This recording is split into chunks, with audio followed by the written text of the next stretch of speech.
नमस्कार, आप देख रहे हैं सुप्रभात न्यूज एमपी और मैं हूं आपके साथ महक कपूर। आइए नजर डालते हैं 25 फटाफट बड़ी खबरों की ओर। इससे पहले न्यूज को कहां से देख रहे हैं आप हमें कमेंट करके जरूर बताएं। किसानों के लिए राहत भरी खबर, समर्थन मूल्य पर गेहूं खरीदी की अवधि बढ़ी, अब इस तारीख तक होगी। मध्य प्रदेश के किसानों के लिए राहत भरी खबर है। समर्थन मूल्य पर गेहूं उपार्जन की अंतिम तिथि को एक बार फिर बढ़ा दिया गया। अब मोहन सरकार 25 जून तक न्यूनतम समर्थन मूल्य पर गेहूं का उपार्जन करेगी। पहले अंतिम तिथि 31 मई निर्धारित थी। बता दें कि यह पहला मौका नहीं है जब तिथि को आगे बढ़ाया गया है। इससे पहले भी 2 बार डेट आगे बढ़ चुकी है। प्रदेश में 15 मार्च से गेहूं उपार्जन का काम चल रहा है। इस साल किसानों को 2275 व राज्य बोनस 125 को 2400 रुपए प्रति क्विंटल की दर से किसानों से गेहूं की खरीदी की जा रही है। तीर्थ एवं पर्यटन नगरियों को भिक्षावृत्ति से मुक्त बनाने 19 शहरों में काम शुरू। देश के पर्यटन और धार्मिक शहरों को भिक्षावृत्ति से मुक्त कराने केंद्र सरकार ने जिन 30 शहरों की सूची जारी की थी, अब उनमें धरातल पर काम शुरू हो गया है। पहले चरण में सरकार 100 करोड़ रुपए खर्च कर 29 शहरों में भिक्षावृत्ति में लिप्त 19,500 लोगों को मुक्त करेगी। इस योजना के अंतर्गत 19 शहरों ने पहले क्लस्टर का टारगेट पूरा कर लिया है। चिन्हित शहरों में भिक्षावृत्ति में लिप्त लोगों को सामान्य जीवन से जोड़ने का कार्य सरकार ने इंप्लीमेंटिंग एजेंसी के तौर पर सामाजिक संस्थाओं को दिया, जो सर्वे के बाद भिखारियों को चिन्हित करती है और फिर उनका रेस्क्यू रोजगार से जोड़ने का काम करती है। मोबाइल से स्कैन करते ही पता चलेगी दूध की शुद्धता। क्रिप्टोग्राफी तकनीक से नकली उत्पादों पर लगेगी रोक। भोपाल सहकारी दुग्ध संघ द्वारा सांची दूध और अन्य प्रोडक्ट की शुद्धता मेंटेन रखने के लिए अब नई तकनीक का प्रयोग किया गया।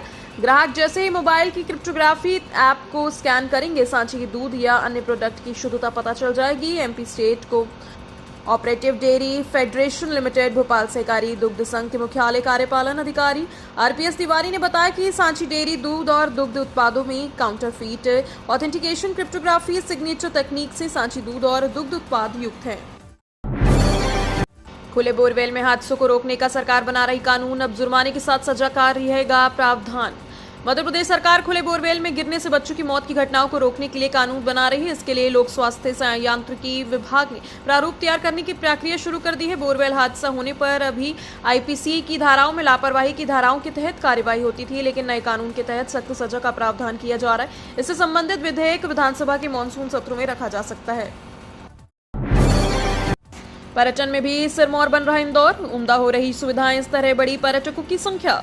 लगातार 7 बार स्वच्छता का सरताज पहनने वाले इंदौर में अब पर्यटन काफी तेजी से विकसित हो रहा है। पहले उज्जैन और ओमकारेश्वर की वजह से सीमित मात्रा में श्रद्धालुओं का इंदौर आवागमन होता था, परंतु जब से इंदौर की स्वच्छता की चर्चा पूरे देश में हुई है, तब से लोगों ने इंदौर को भी अपनी पर्यटन सूची में शामिल कर लिया है। लोग उज्जैन स्थित महाकालेश्वर ज्योतिर्लिंग से ओमकारेश्वर ज्योतिर्लिंग के दर्शन के साथ ही इंदौर में काफी समय बिताते हैं। पर्यटकों की संख्या बढ़ते देखकर यहाँ होटल, हवाई परिवहन, रेल परिवहन आदि की सुविधा भी तेजी से विकसित हो रही है। अमरनाथ यात्रियों को जम्मू में वैष्णवी धाम और कालिका धाम में ठहराया जाएगा। ओम शिव शक्ति सेवा मंडल की रविवार को गोविंद गार्डन में एक बैठक हुई। इसमें अमरनाथ जाने वाले भक्तों के समूह पदाधिकारी शामिल हैं। बैठक में निर्णय लिया गया कि यात्रा में शामिल होने वाले यात्रियों को जम्मू में रात्रि विश्राम स्टेशन के नजदीक वैष्णवी धाम एवं कालिका धाम में कराया जाएगा। प्रदेश का सबसे बड़ा अमरनाथ यात्रियों का जत्था 10 जुलाई को रवाना होगा। मंडल द्वारा पिछले कई वर्षों से जम्मू में भक्तों को संत रविदास मंदिर में रात्रि विश्राम की व्यवस्था करा रहा था, लेकिन इस वर्ष जम्मू में लगने वाला भंडारा बालटाल एवं चंदनवाड़ी में शिफ्ट हो जाएगा। इंदौर के आईआईटी और आईआईएम का शहर व देश में योगदान, शोध और प्रौद्योगिकी से बनाया गया जीवन आसान। मध्य प्रदेश राज्य का इंदौर सबसे बड़ा और सबसे अधिक आबादी वाला शहर है। इस शहर को राज्य का शिक्षा केंद्र भी माना जाता है, क्योंकि यहाँ आईआईटी और आईआईएम दोनों के परिसर हैं। इन दोनों संस्थानों ने शहर या राज्य ही नहीं बल्कि देश की शिक्षा व्यवस्था में गुणवत्ता प्रदान की है। आईआईटी इंदौर ने यहाँ प्रौद्योगिकी तैयार करने में, तो आईआईएम इंदौर ने शोध में रफ्तार पकड़ी है। इन दिग्गज संस्थानों ने कॉलेज के छात्रों का ही नहीं बल्कि देश के हर तबके के लोगों को लाभ पहुंचाने के लिए उल्लेखनीय कार्य किए। लोकसभा चुनाव परिणाम से बदलेंगे मध्य प्रदेश कांग्रेस में समीकरण। जून को लोकसभा चुनाव के परिणाम आने के बाद कांग्रेस में समीकरण बदलेंगे। कमलनाथ, दिग्विजय सिंह, कांतिलाल भूरिया, अरुण यादव से लेकर अन्य वरिष्ठ नेताओं की भूमिका तय होगी। अभी दिग्विजय सिंह को छोड़कर किसी वरिष्ठ नेता की केंद्रीय स्तर पर कोई भूमिका नहीं है। पार्टी ने पीढ़ी परिवर्तन करते हुए पूर्व मंत्री कमलेश्वर पटेल, ओमकार सिंह मरकम और प्रवीण पाठक को केंद्र स्तर पर जिम्मेदारी देकर आगे बढ़ाया। वहीं प्रदेश में जीतू पटवारी, उमंग सिंघार, हेमंत कट्टारे को आगे किया। मूंग दाल के दामों में 200 रुपए का उछाल, चना कांटे के दामों में तेजी। मध्य प्रदेश के इंदौर मंडी में लगातार उतार चढ़ाव देखने को मिल रहा है। बीते दिन मंडी में दालों के दाम एक बार फिर से बढ़ गए, जहां पर आवक कम होने और मांग की वजह से मूंग दाल की कीमत में 200 रुपए का उछाल देखा गया। वहीं चना कांटे के दामों में तेजी आ गई।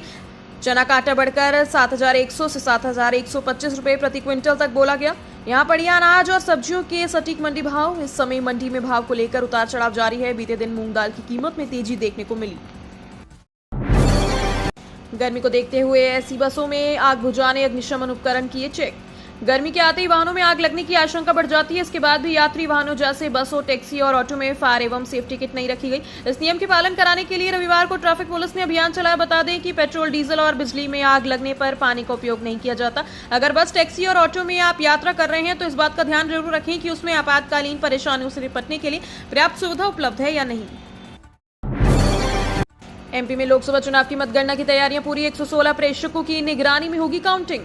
लोकसभा चुनाव की मतगणना के लिए अब महज 2 दिन से भी कम समय रह गया है। 4 जून को प्रदेश की 29 लोकसभा सीटों के लिए मतगणना होगी। मतगणना को लेकर निर्वाचन आयोग ने सभी तैयारियां पूरी कर ली हैं। इसी सिलसिले में मुख्य निर्वाचन पदाधिकारी अनुपम राजन ने भोपाल के पुराने केंद्रीय जेल स्थित मतगणना स्थल का निरीक्षण किया। उन्होंने तेज गर्मी के मद्देनजर मतगणना स्थल पर कूलर, पंखे, ठंडा पानी, medical kit, ambulance, fire brigade सहित अन्य जरूरी व्यवस्थाएं करने के निर्देश दिए। 4 जून को मतगणना हर चक्र के परिणाम घोषित करने के साथ अभिकर्ताओं को मिलेगी प्रमाणित पत्र।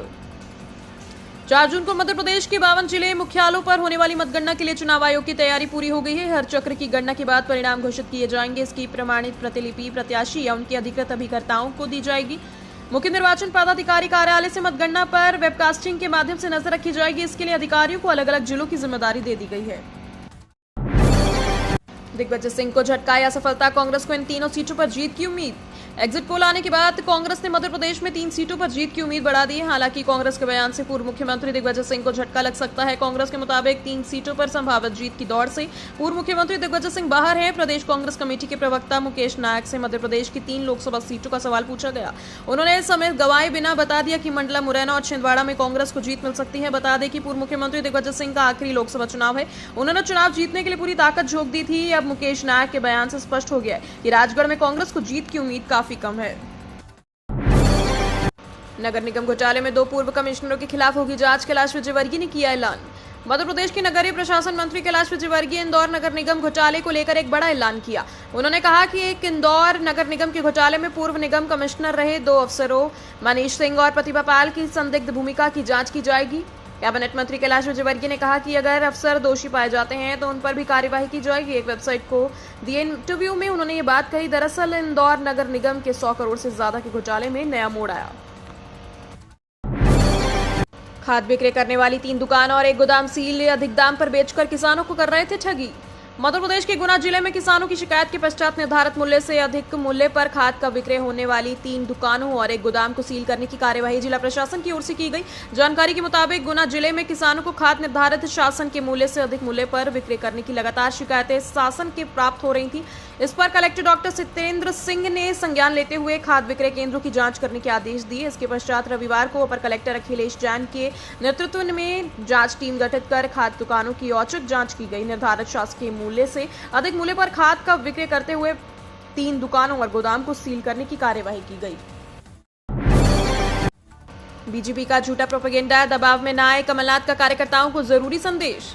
पूर्व मुख्यमंत्री कमलनाथ ने छिंदवाड़ा समेत कांग्रेस कार्यकर्ताओं के नाम संदेश जारी किया। बता दें, लोकसभा चुनाव की प्रक्रिया समाप्त होने के बाद अब नतीजों का काउंटडाउन शुरू हो गया है। 4 जून को लोकसभा चुनाव के रण में उतरे प्रत्याशियों की किस्मत का फैसला होगा। 7वें चरण की वोटिंग पूरी होने के बाद एग्जिट पोल आने शुरू हो गए हैं। एग्जिट पोल के नतीजों ने कांग्रेस की टेंशन बढ़ा दी है। छिंदवाड़ा में कांग्रेस के दिग्गज नेता कमलनाथ की प्रतिष्ठा दांव है। नकुलनाथ का मुकाबला बीजेपी के विवेक बंटी साहू से है। बेटे को छिंदवाड़ा से जिताने के लिए कमलनाथ ने दमखम लगा दिया। रेलवे की राह से बढ़ेंगे उद्योगों की कदम, इस प्रोजेक्ट पर चल रही तेजी से काम। प्रदेश की राजधानी इंदौर उद्योग मामले में अग्रणी है। अब रेलवे के नए रेल लाइन प्रोजेक्ट से उद्योगों को पंख लग जाएंगे। रतलाम मंडल के इंदौर रेलवे स्टेशन को अन्य प्रदेश से जोड़ने के लिए प्रोजेक्ट आकार ले रहे हैं। इसमें इंदौर में महाराष्ट्र और गुजरात की दूरी कम हो जाएगी। वहीं इंदौर रतलाम के बीच दूरी कम हो जाएगी क्योंकि दूसरी लाइन डलने से गुड्स के साथ यात्री ट्रेनों की संख्या में इजाफा होगा। कुल मिलाकर आने वाले समय में इंदौर स्टेशन से हर दिन सैकड़ों ट्रेनों का संचालन होगा। 3 निजी स्कूलों पर 1,35,000 का जुर्माना, 5 स्कूलों को जारी हुए नोटिस। दमोह शहर के 3 निजी स्कूलों पर 1,35,000 रुपए का जुर्माना लगाया गया। यह कार्यवाही कलेक्टर के निर्देशन में की गई। कलेक्टर सुधीर कुमार कोचर द्वारा दिए गए निर्देशों के अनुरूप मध्य प्रदेश निजी विद्यालय अधिनियम 2017 और नियम 2020 के प्रावधानों के तहत जिला समिति ने विद्यालयों द्वारा आधिकारिक वेबसाइट पर फीस विनिमय व अन्य विषयों के संबंध में जानकारी अपलोड नहीं करने पर 392 स्कूलों को सूचना पत्र जारी किए गए। एमपी में रेत खनन और परिवहन पर ताबड़तोड़ एक्शन से हड़कंप, खदानें बंद होने से मार्केट की बड़ी किल्लत। मध्य प्रदेश के मुख्यमंत्री मोहन यादव ने रेत के अवैध उत्खनन और अवैध परिवहन को लेकर कार्यवाही के निर्देश दिए। सीएम मोहन यादव से मिले निर्देशों के बाद प्रदेश भर में कार्यवाही का दौर जारी है। हालांकि इस कार्यवाही के बीच विरोध के स्वर भी उठने शुरू हो गए हैं। 2 दिन पहले भोपाल सेंट ट्रक एसोसिएशन ने आरोप लगाया था कि कार्यवाही के दौरान रॉयल्टी वाले वाहनों पर भी जुर्माना लगाया जा रहा है। ताबड़तोड़ कार्यवाही की वजह से प्रदेश भर में जहां रेत के वाहनों के पहिए थम गए हैं, तो वहीं रेत ठेकेदारों ने भी खदानें बंद कर दी हैं। कर्मचारियों को अगले महीने मिलेगा तोहफा, महंगाई भत्ते में फिर बड़ी वृद्धि। केंद्र सरकार द्वारा AICPI इंडेक्स के 6 माही के आंकड़ों के आधार पर साल में 2 बार जनवरी जुलाई में कर्मचारियों के महंगाई भत्ते और पेंशनरों की महंगाई राहत की दरों में संशोधन किया जाता है। वर्तमान में कर्मचारियों को 50% DA का लाभ मिल रहा है। अब अगला DA जुलाई 2024 में तय होगा, जो जनवरी से जून 2024 के AICPI इंडेक्स के आंकड़ों पर निर्भर करेगा। संभावना है कि लोकसभा चुनाव के नतीजों के बाद कर्मचारियों पेंशनरों को बड़ा तोहफा मिल सकता है। दरअसल केंद्र सरकार और राज्य सरकार द्वारा बढ़ती महंगाई के बीच राहत देने के लिए सरकारी कर्मचारियों को सैलरी में जोड़कर साल में 2 बार DA दिया जाता है। खुदरा महंगाई दर को ध्यान में रखते हुए निर्धारित समय पर इसे संशोधित किया जाता है।